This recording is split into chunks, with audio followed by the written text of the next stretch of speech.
নমস্কার, আমি সঞ্জীব হালদার। আপনারা দেখছেন খেলবাজ। খেলবাজের আজকের এপিসোড সুপার কাপের ডার্বি। আইএফএসএল ফাইনালের পরে ফের মুখোমুখি মোহনবাগান ইস্ট বেঙ্গল। আর এই ম্যাচের আগে কোন দল এগিয়ে, কোন দল পিছিয়ে, এই সব বিষয় নিয়ে আলোচনা করেছেন আমাদের বিশেষজ্ঞ দেবাশিস মুখার্জি। চলুন জেনে নেওয়া যাক দেবাশিসরা কি বলছেন।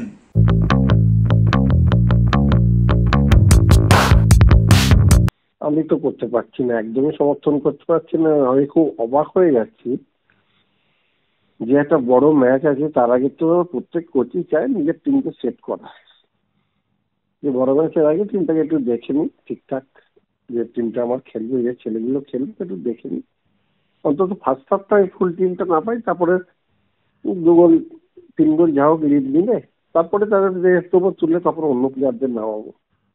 কিন্তু প্রথমেই একদম 7জনকে চেঞ্জ করে দিয়ে উনি একটা অদ্ভুত ফাটকা খেললেন, মানে অদ্ভুত লাগলো। উনি এটা ওনার মনে কেন হলো? তারপরে উনি সেকেন্ড হাফে ফটাফট চেঞ্জ করতে আরম্ভ করলেন, ওনার ফার্স্ট প্লেয়ারদের নামাতে আরম্ভ করলেন। তো ততক্ষণে অপোনেন্টের ডিফেন্স জমাট করে ফেলেছি, সেখানে তখন আর দাঁত ফোটানোর কোনো জায়গা নেই। যত চেষ্টাই করি কোনো লাভই হলো না, সেইভাবে সুযোগই এলো না।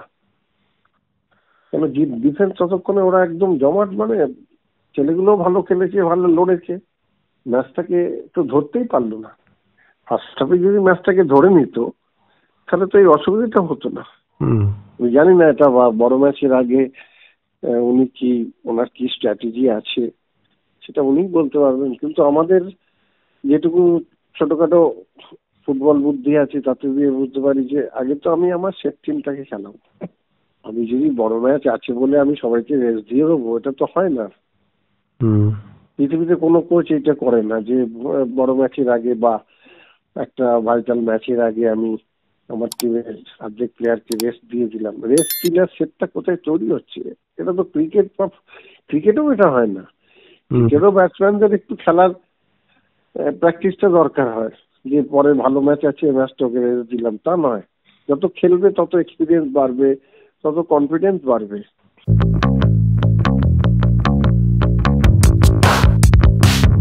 দেখো, এই মুহূর্তে 2টো ম্যাচের মধ্যে ইস্টবেঙ্গল একটা জিতেছে, একটা ড্র করেছে, মোহনবাগান একটা জিতেছে, একটা ড্র করেছে। কিন্তু আমি যেটা বলবো যে ইস্টবেঙ্গল প্রথম ম্যাচটা ঠিকঠাক, ডেম্পোরিয়াসটা ঠিকঠাক খেলতে পারেনি। সেকেন্ড ম্যাচটা, আজকের ম্যাচটা ইস্টবেঙ্গল বেটার খেললো মানে কিছু চেঞ্জেস করলো। মিগুয়েলকে ফার্স্ট টিমে, যেটা আমি বারবার বলছি, মিগুয়েল সবসময় ফার্স্ট টিমে থাকে। মিগুয়েলকে রাখতেই হবে মাঝমাঠের কন্ট্রোলের জন্য, অপোনেন্ট ডিফেন্সকে ভাঙার জন্য মিগুয়েলকে লাগবে। তো মিগুয়েলকে রেখেছে। মোটামুটি আজকে অস্কার টিমটা রেখেছে, কিন্তু অস্কারের বল টিমেরও সেই একই অবস্থা, গোল করার লোক নেই। গোল করেছে আজকে 4 গোল করেছে, ঠিক আছে। বিপিন সিং 2টো গোল করেছে, একটা কেভিন করেছে, আর লাস্ট তো পেনাল্টি থেকে একটা গোল হয়েছে।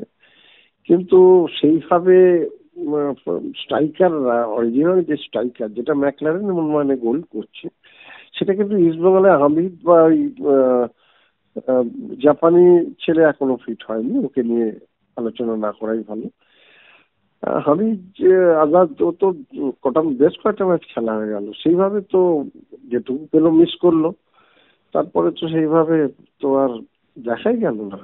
বরঞ্চ ইন্ডিয়ান প্লেয়াররা ভালো খেলছে, বিপিন সিং ভালো খেলছে, মহেশ ভালো খেলছে। মাঝমাঠে তো মিগুয়েল, বসিরকে আজকে অতটা হয়নি, মিগুয়েলকেই বেশি চোখে পড়েছে। ডিফেন্স থেকে তো গিয়ে কেভিন গোলও করে চলে এলো, ডিফেন্স ভালো খেলছে, জয় আছে এদিকে, বা ডান দিকে রাফিক রয়েছে, আনোয়ার তো আছে। ইস্টবেঙ্গল আজকের ম্যাচে ইস্টবেঙ্গল বেটার, কিন্তু আজকের ম্যাচ দিয়ে তো ডার্বির বিচার হবে না। ডার্বির বিচার হবে মোহনবাগানের ফুল সাইড নামবে ওদিনকে। আজকে না আছে কোলাসো নেই, মানবিন নেই, ম্যাকলারেন নেই, আপুইয়া নেই, অনিরুদ্ধ থাপ্পা নেই, একটা ফ্রন্ট ডিফেন্ডার নেই, সুভাশিস নেই, 7টা প্লেয়ার নেই।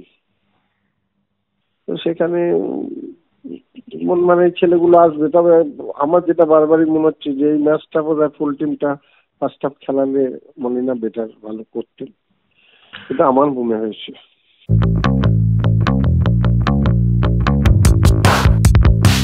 মিগুয়েল অনেকটা এগিয়ে আছে, রবসন এখনো ফিট নয়, চোখেই পড়ছে না। যেটুকু চোখে পড়ছে সেটা তোমার ওই মিগুয়েলকে যথেষ্ট, মিগুয়েল 5 মাঠে অপারেট করছে, চলে যাচ্ছে, গোলে শট করছে, সেন্টার করছে, পাস দিচ্ছে। মিগুয়েল অনেক বেশি এফেক্টিভ অপশন হচ্ছে এই মুহূর্তে। হয়তো দুজনে খুব ভালো খেলেছে একটা সময় বাংলাদেশে, কিন্তু এই মুহূর্তের অপশন সেই জায়গায় নেই। যে জায়গাটা আমরা চাইছিলাম সেই জায়গাটা কিন্তু অপশন নেই। কিন্তু ওই ওনমানের স্কিমিং এর জায়গাটা একটুখানি প্রবলেম। স্কিমিং এর জায়গা, স্কিমার কই?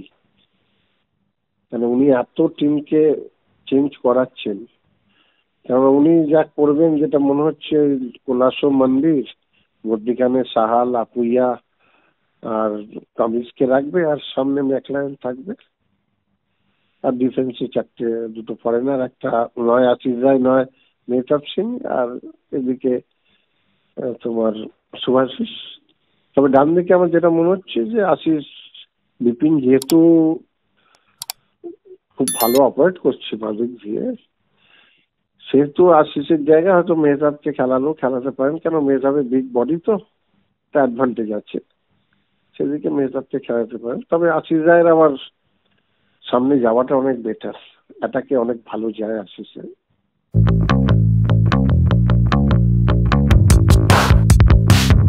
দিমিত্রি পেট্রাদোস, আমি গতবার থেকেই বারবারই বলছি, গতবার থেকেও দিমিত্রি পেট্রাদোস আর সেই জায়গায় নেই। দিমিত্রি পেট্রাদোসের থেকে আর কিছু পাওয়ার মোহনবাগানের নেই, কেন লাস্ট ইয়ার থেকে আমি বেশ অনেকগুলো ম্যাচ ওর দেখলাম, তো বারবারই বলছি ও তো এখন সাবস্টিটিউট হিসেবে বারবারই আসছে। আজকেই খেললো প্রথম থেকে, কিন্তু কিছুই না। দিমিত্রি পেট্রাদোস ফরওয়ার্ডে রয়েছে, জ্যাকসন কামিন্স, দিমিত্রি পেট্রাদোস সামনে। দিমিত্রি এসে তো তোমার ডিফেন্সের থেকে বল নিচ্ছে, বারবারই ফার্স্ট হাফে বহুবার দেখেছি ডিফেন্সের স্টপারের কাছ থেকে এসে বল নিয়ে যাচ্ছে। তো দিমিত্রি গোল করার লোক যদি স্টপারের কাছ থেকে এসে বারবার বল নেয়, তাহলে গোলটা কে করবে?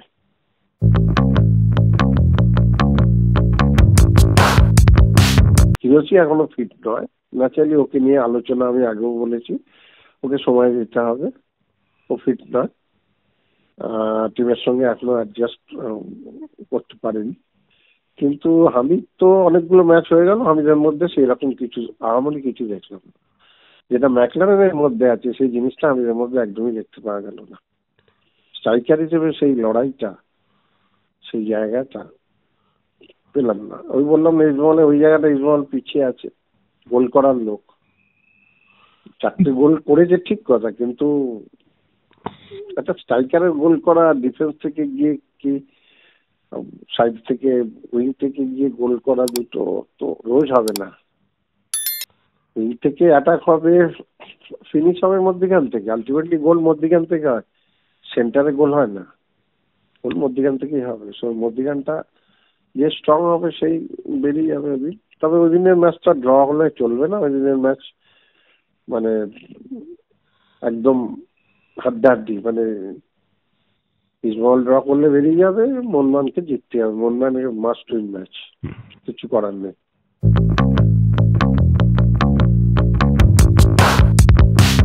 একদমই নয়, হিরোসিকে তো কোনো চান্সই নেই। এই মুহূর্তে স্ট্রাইকার তো তোমার অমিত ছাড়া আর স্ট্রাইকার কোথায়? আর তো কেউ নেই, স্ট্রাইকার তো নেই সেই অর্থে। ইস্টবেঙ্গলের এই মুহূর্তে স্ট্রাইকার তো নেই। নন্দকুমার, সেও তো সাইড থেকে অপারেট করে, পরে যদি নামে সেও তো সাইড থেকে অপারেট করবে। মহেশও সাইড থেকে, তোমার পিভি বিষ্ণু সেও সাইড থেকে, সবই সাইড থেকে। মধ্যখান থেকে তো নেই। ওই মধ্যখান থেকে তাহলে বসির, মিগুয়েল এগুলোকে অ্যাটাকিং খেলতে হবে যদি স্ট্রাইকার না।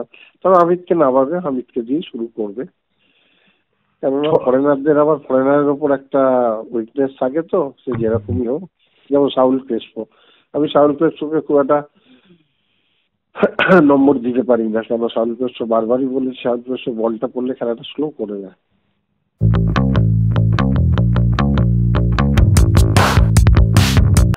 দেখো, দুটো তিনটে, দুটো এদিকে একটা তিনটে, একটা চারটে, চারটে মোহনবাগান হলে চারটে মোহনবাগান ঠিকঠাক। 4টে থেকে 5টা করতে গেলে তোমার তখন ওই দিমিত্রি বা রবসানকে নামাতে হবে। এখন একজনকে নামাতে হবে, 5টা করা যাবে। সেদিক থেকে ইসমাইলের ক্ষেত্রেও 4টেই হচ্ছে, ডিফেন্সে একটা, 4টে নয় 5টা হয়ে যাচ্ছে। তুমি যদি হামিদকে রাখো 5টা হচ্ছে, 3টে হাফে সাউল ক্রেসপো, মিগুয়েল আর বসির, ডিফেন্সে কেভিন আর ফরওয়ার্ডে হামিদ, 5টা। মোহনবাগানের 4টে ঠিকঠাক, ইসমাইলেরও 4টে ঠিকঠাক, হিসেব মতো 4টে ঠিকঠাক। 6টা করতে গেলে হামিদ আর হিরোশি, তো সেক্ষেত্রে 4টে একদম ঠিক আছে। 4টে মোটামুটি লড়াইটা ঠিকঠাক আছে, কিন্তু হামিদকে রাখবেই। হামিদকে না রাখবে তো ফরওয়ার্ডে পজিটিভ ফরওয়ার্ড তো আর কেউ নেই এই মুহূর্তে, পজিটিভ ফরওয়ার্ড কেউ নেই।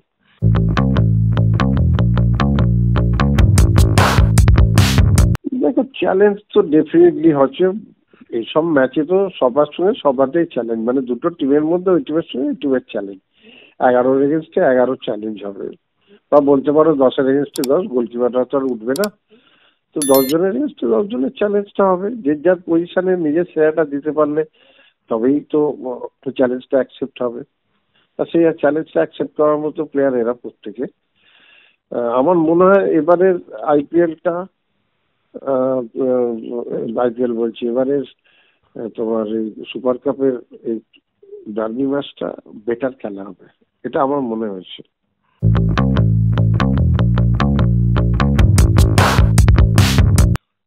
মনে হয় না, একদমই না। ওই ম্যাচ সম্পূর্ণ আলাদা, ওই ম্যাচ সম্পূর্ণ আলাদা। ইসমাইলকে এগিয়ে রাখলে কি ইসমাইল কি তোমার ইজি খেলবে ভাবছো? সেটা তো কখনোই সম্ভব নয়। এগিয়ে তো কোথাও নেই, পয়েন্টে দুজনেই সমান।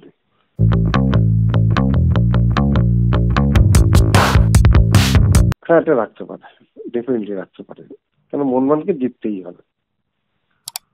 যেখানে মোহনবাগান ওই জায়গাটায় চলে যেত আজকে 1 গোলে জিতিয়ে, সেই জায়গাটা আজকে ইসমাইল চলে গেল, মোহনবাগান পিছিয়ে গেল। মোহনবাগানের উপর একটু চাপ থাকবে, ম্যাচটা জিততেই হবে যেভাবে হোক। আমাদের এপিসোড কেমন লাগছে আপনারা জানান। আমাদের আজকের এপিসোড কেমন লাগলো সেই নিয়ে কমেন্ট করুন, আর অবশ্যই লাইক করতে ভুলবেন না, আর সাবস্ক্রিপশন না থাকলে সেটা করে নেবেন। আমরা আপনাদের জন্য এরকম আরও অনেক অনেক আড্ডা এপিসোড নিয়ে আসবো। তবে আজকের মতো এইটুকু, আবার দেখা হচ্ছে নতুন এপিসোড নিয়ে। নমস্কার।